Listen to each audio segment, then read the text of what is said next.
Vincent Malloy is 7 years old. He's always polite and does what he's told. For a boy his age, he's considerate and nice. But he wants to be just like Vincent Price.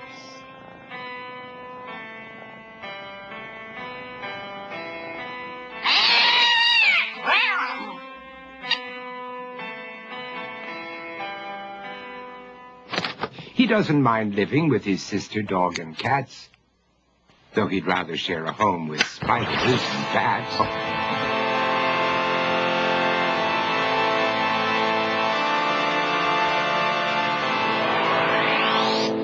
There he could reflect on the horrors he's invented and wander dark hallways alone and tormented.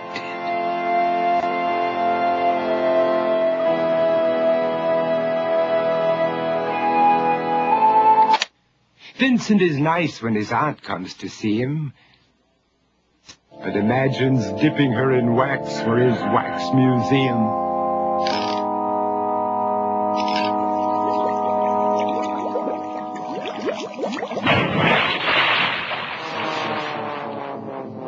He likes to experiment on his dog, Abercrombie, in the hopes of creating a horrible zombie. So he and his horrible zombie dog could go searching for victims in the London fog. His thoughts, though, aren't only of ghoulish crime. He likes to paint and read to pass some of the time. While other kids read books like Go, Jane, Go, Vincent's favorite author is Edgar Allan Poe. One night, while reading a gruesome tale, he read a passage that made him turn pale. Such horrible news he could not survive, for his beautiful wife had been buried alive. He dug out her grave to make sure she was dead, unaware that her grave was his mother's flower bed.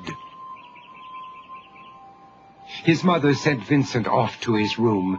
He knew he'd been banished to the Tower of Doom, where he was sentenced to spend the rest of his life alone with the portrait of his beautiful wife. While alone and insane, encased in his tomb, Vincent's mother burst suddenly into the room. She said, "If you want to, you can go out and play. It's sunny outside and a beautiful day."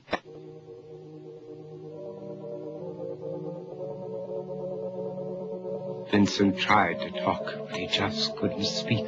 The years of isolation had made him quite weak. So he took out some paper and scrawled with a pen, "I am possessed by this house and can never leave it again." His mother said, "You're not possessed and you're not almost dead. These games that you play are all in your head. You're not Vincent Price, you're Vincent Malloy. You're not tormented or insane, you're just a young boy. You're 7 years old and you are my son. I want you to get outside and have some real fun." Her anger now spent, she walked out through the hall. And while Vincent backed slowly against the wall, the room started to sway, to shiver and creak. His horrid insanity had reached its peak. He saw Abercrombie, his zombie slave, and heard his wife call from beyond the grave. She spoke from her coffin and made ghoulish demands, while through cracking walls reached skeleton hands. Every horror in his life that had crept through his dreams swept his mad laughter to terrified screams. To escape the madness, he reached for the door, but fell limp and lifeless down on the floor. His voice was soft and very slow as he quoted The Raven from Edgar Allan Poe. "And my soul from out that shadow that lies floating on the floor shall be lifted nevermore."